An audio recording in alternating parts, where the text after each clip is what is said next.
اب اگر کہیں شیطان کا اثر ہو جائے، کسی پہ جادو ہو جائے، تو انسان کیا کرے؟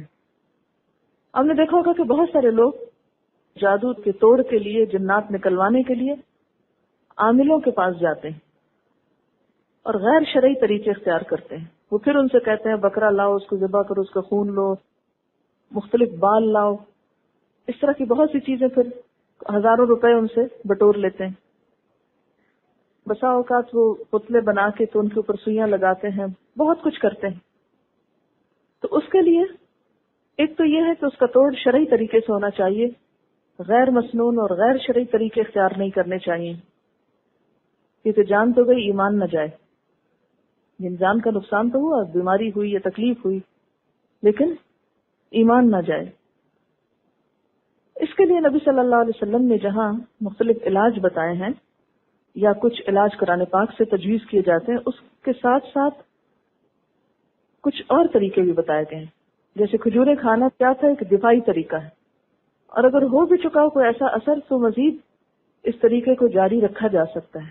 اس کے علاوہ ایک اور طریقہ یہ کہ سبز بیری کے 7 پتے لے کر 2 پتھروں کے درمیان اس کو کوٹا جائے، سل بٹا نہیں ہوتا اس کو، اور پھر کوٹے ہوئے پتے جو ہیں ان میں اتنا پانی ملا لیا جائے کہ جو نہانے کے لیے کافی ہو. پھر مندرجہ ذیل آیات پڑھ کر پانی پر دم کریں.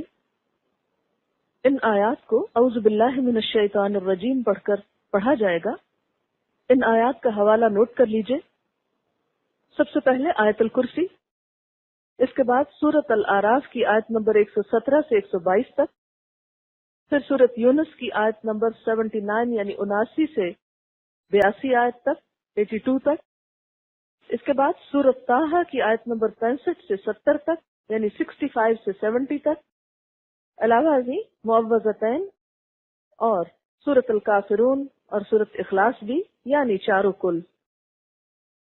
مندرجہ والا آیات پڑھ کر بیری کے پتوں والے پانی پر دم کریں، 3 گھونٹ پانی پی لیں اور باقی پانی سے نہا لیں. انشاءاللہ فائدہ ہوگا. بوقت ضرورت یہ عمل 2-3 دفعہ دہرا لینے میں کوئی حرج نہیں، یہاں تک کہ مرض ختم ہو جائے. یہ طریقہ میاں بیوی میں اختلاف دور کرنے کا علاج بھی ہے. اس بات کا ذکر ابن باز نے اپنے فتاوی میں کیا ہے اور مصنف عبد الرزاق میں بھی اس کا حوالہ ملتا ہے. یہ بالکل ایسا ہی علاج ہے جیسے آپ نہاتے وقت ڈیٹول پانی میں ڈال لیتے ہیں، چونکہ وہ تو ایک کیمیکل چیز ہے نا. تو یہ کیا ہے، ایک نیچرل علاج ہے، ڈس انفیکٹنٹ.